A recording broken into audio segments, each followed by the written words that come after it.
দেশজুড়ে তীব্র তাপপ্রবাহে বাড়ছে হিটস্ট্রোক ও পানিশূন্যতার ঝুঁকি। বিশেষজ্ঞরা বলছেন, দীর্ঘ সময় অতিরিক্ত গরমে থাকলে ডিহাইড্রেশন, মাসল ক্র্যাম্প, এমনকি প্রাণঘাতী হিটস্ট্রোকও হতে পারে। তাই এই সময় শরীর ঠান্ডা রাখা ও পানির ভারসাম্য ঠিক রাখা খুবই জরুরি। হিটস্ট্রোকের ঝুঁকি কমাতে সাহায্য করতে পারে কিছু খাবার ও পানীয়। ঘোল ও লাচ্ছি গরমে শরীর ঠান্ডা রাখতে কার্যকর, তবে ঘরে তৈরি ঘোল বা লাচ্ছি বেশি নিরাপদ।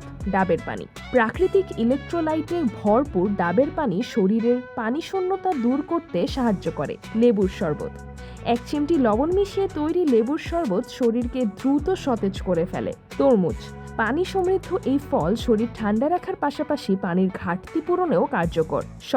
শসায় প্রচুর পানি থাকায় এটি শরীরকে শীতল রাখতে সাহায্য করে।